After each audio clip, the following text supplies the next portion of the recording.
বর্ধমান বিশ্ববিদ্যালয়ের প্রত্যেক ছাত্রছাত্রীকে স্বাগতম জানাচ্ছি। ইতিমধ্যে বিএ থার্ড সেমিস্টারের যে মেজর 1 এবং মেজর 2 পরীক্ষা হয়ে গেছে। ইতিহাস অনার্সের কেমন প্রশ্ন কমন এসেছে এনলাইটনিং হিস্ট্রি সাজেশন থেকে সেটা বিশ্লেষণ নিয়ে এই ভিডিওটি। তবে তার আগে জানিয়ে রাখা ভালো, যে সমস্ত ছাত্রছাত্রী 6 সেমিস্টারে পড়ছো তাদের ফর্ম ফিল আপের নোটিশ বেরিয়েছে। তাদেরকে বলছি, ভয় পাওয়ার কিছু নেই।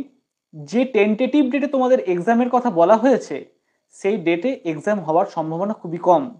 তোমাদের এক্সাম হতে হতে জুলাইয়ের ফার্স্ট উইক হয়ে যেতে পারে। তাই ভয় না পেয়ে নিজেদের পড়াশোনা চালিয়ে যাও। নিজেরা যেভাবে পড়াশোনা করছো সেভাবে পড়াশোনা করে যাও। ঠিক সময়েই পরীক্ষা হবে, তোমাদের চিন্তা করার কোনো কারণ নেই। চিন্তা করতে গিয়ে নিজেদের পড়াশোনার কোনো ক্ষতি করো না। এই ছিল প্রথম দিক।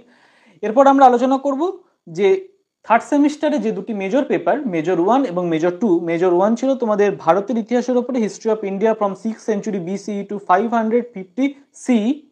আর মেজর 2 ছিল world civilization transition from ancient to medieval. এই সাজেশন অনুযায়ী আমরা যে সাজেশন দিয়েছিলাম এনলাইটনিং হিস্ট্রি থেকে, সেই সাজেশন কতটা তোমাদের ফলপ্রসূ হয়েছে সেটা আমরা দেখব। আমরা প্রথমে দেখব মেজর 1। মেজর 1-এর শর্ট কোশ্চেন যদি তোমরা দেখো, এবং আমাদের চ্যানেলে যে প্রিভিয়াস ভিডিও আছে শর্ট কোশ্চেন নিয়ে, এরকম একটা লাইভ করেছিলাম আমি, সেটা যদি তোমরা দেখো তাহলে দেখতে পাবে যে শর্ট কোশ্চেন যে তোমাদের 10টা লিখতে হবে তার মধ্যে 7টারও অধিক শর্ট কোশ্চেন আমাদের দেওয়া শর্ট কোশ্চেন সাজেশন থেকে কমন পেয়েছো তোমরা। মেজর 2 এর ক্ষেত্রেও সেম। তাই আমরা ডিটেলস এটা নিয়ে কোনো আলোচনা করবো না। আমরা মূলত বড় প্রশ্ন নিয়ে আলোচনা করবো, যে বড় প্রশ্ন যেগুলো এনলাইটনিং সাজেশনে ছিল সেগুলো কতটা তোমাদের সাজেশনের সাথে গেছে, কতটা তোমরা পরীক্ষায় পেয়েছো কমন, কতটা কমন পাওনি। যেটা অনেস্ট হবে রিভিউ, সেই অনেস্ট রিভিউটাই আমরা দেবো এখানে। প্রথমে মেজর 1 দেখবো। তোমাদের মেজর 1-এর শর্ট বড় প্রশ্ন ছিল দুইয়ের দাগের প্রশ্ন, যেটা 2 দাগের এ, সেটা ছিল মগধের সাম্রাজ্যবাদের উত্থানে কোন কোন উপাদানগুলি কাজ করেছিল। এটা তোমাদের আমার সাজেশন থেকে এসেছে, এবং আমার সাজেশনের প্রথম প্রশ্নই ছিল এটা, মগধ সাম্রাজ্যবাদের উত্থানে কোন কোন উপাদানগুলি কাজ করেছিল। এর পরের প্রশ্ন, ভারতে আলেকজান্ডারের আক্রমণের ফলাফলগুলি আলোচনা করো। আমি তোমাদের সাজেশন দিয়েছিলাম আলেকজান্ডারের ভারত অভিযানের তাৎক্ষণিক ও সুদূর প্রসারী ফলাফল আলোচনা করো, সাজেশন থেকে এসেছে। এর পরের প্রশ্ন ছিল কনিষ্কের সময়কালে বৌদ্ধ ধর্মের ওপর একটি সংক্ষিপ্ত টিকা লেখো। না, এটি সরাসরি আমার সাজেশন থেকে আসেনি, একদম সত্য যেটা সেটাই বলছি আমি তোমাদের, এটা আমার সাজেশন থেকে আসেনি। তবে আমি সাজেশনে একটি প্রশ্ন দিয়েছিলাম, কনিষ্কের রাজনৈতিক ও সাংস্কৃতিক কৃতিত্ব আলোচনা করো। যদি কেউ এই সাংস্কৃতিক কৃতিত্ব করে গিয়ে থাকো, তার পক্ষে এই বৌদ্ধ ধর্মের ওপর টিকা লেখাটা একটু ইজি হতো। যদি কেউ করে থাকো তাহলে এই সংস্কৃতি থেকে যদি কেউ লিখেও থাকো তাহলে তার উত্তরটা অনেকখানি অ্যাকিউরেট হবে। এরপরে যাচ্ছি পরের প্রশ্ন, অর্থাৎ ডি এর প্রশ্নে 2 দাগের শুঙ্গ রাজবংশের ঐতিহাসিক গুরুত্ব আলোচনা করো। না, আমি এটা কোনোভাবেই দিইনি, এই প্রশ্নটি আমার সাজেশনের বাইরে এসেছে। এর পরের প্রশ্ন, অশোকের ধর্মের মৌলিক নীতিগুলি আলোচনা করো। আমি যে সাজেশন দিয়েছিলাম তার দ্বিতীয় প্রশ্ন ছিল অশোকের ধর্ম কি, এর প্রকৃতি আলোচনা করো, এখান থেকে এসেছে। এর পরের প্রশ্ন, গুপ্তদের উদ্ভব সম্পর্কে প্রধান মতগুলি আলোচনা করো। আমি তোমাদের সাজেশনে দিয়েছিলাম গুপ্তদের আদি নিবাস তত্ত্ব, অর্থাৎ আমার প্রশ্নটা এরকম ছিল, গুপ্তদের আদি নিবাস সম্পর্কিত বিতর্ক মূল্যায়ন করো। এটাও তাহলে আমার সাজেশন থেকে এসছে। অর্থাৎ তোমরা যদি দেখো তাহলে মেজর 1-এর 2 দাগের মোট লিখতে হবে 4টে বড় প্রশ্ন 5 নাম্বারের। সেই 4টে বড় প্রশ্ন 4টে আমার সাজেশন থেকে এসেছে, 2টো আসেনি, যে দুটো তোমরা এক্সট্রা যদি ছেড়েও আসো কোনো অসুবিধা নেই। এবার আমরা 3 দাগের যাব। 3 দাগে যদি আমরা দেখি তাহলে দেখব যে প্রথম প্রশ্ন, মৌর্য শাসন ব্যবস্থার প্রধান বৈশিষ্ট্যগুলি আলোচনা করো। এটা আমার সাজেশন থেকে এসেছে। পরের প্রশ্ন, সমুদ্রগুপ্তের সামরিক কৃতিত্ব বর্ণনা করো। এটাও আমার সাজেশন থেকে এসেছে। তোমরা পরের প্রশ্ন দেবে কুষাণ যুগে ইন্দো রোমান বাণিজ্য আলোচনা করো। না, এটি আমার সাজেশন থেকে আসেনি।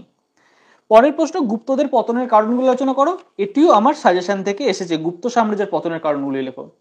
অর্থাৎ তোমাদের 3 দাগে 10 নম্বরের যে নোট, সেখানে লিখতে হতো মোট 2টো, আর তোমাদের পরীক্ষাতে থাকে 4টে, সেখান থেকে আমি কমন দিতে পেরেছি 3টে।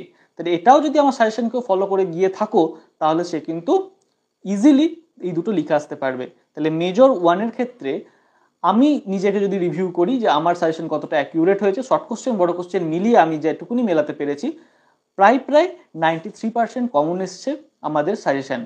এরপর আমরা মেজর 2 নিয়ে কথা বলবো। মেজর 2 শর্ট কোশ্চেন তো কিছুক্ষণ আগেই বললাম যে বেশিরভাগ 7টারও বেশি শর্ট কোশ্চেন তোমাদের মেজর 2 থেকে কমন এসেছে। এবার যদি বড় প্রশ্নের কথা বলি, প্রথম বড় তোমাদের 2 এর দাগের এর প্রশ্ন ছিল, বা 5 নম্বরের যে প্রশ্নগুলো তোমাদের এসেছে তার প্রথম প্রশ্ন ছিল প্রাচীন রোমে দাস ব্যবস্থার উদ্ভব তুমি কিভাবে ব্যাখ্যা করবে।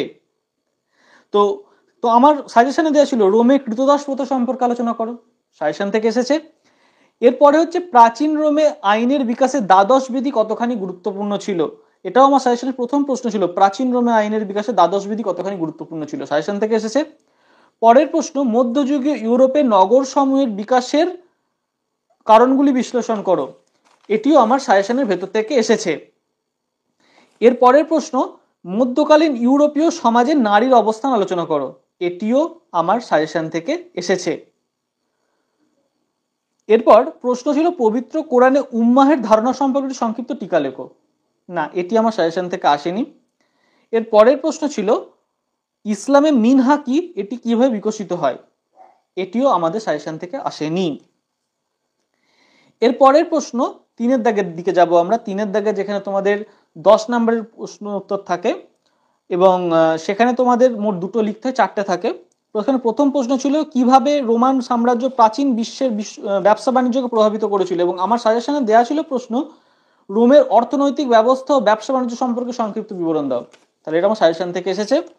পরের প্রশ্ন ছিল রোমান সাম্রাজ্যের পতন সংক্রান্ত সাম্প্রতিক ঐতিহাসিক বিতর্ক সম্পর্কে প্রবন্ধ রচনা করো, আমি তোমাদের প্রশ্ন দিয়েছিলাম রোম সাম্রাজ্যের পতনের কারণগুলো আলোচনা করো, যদি কেউ করে গিয়ে থাকে এটাও লিখতে পারবে।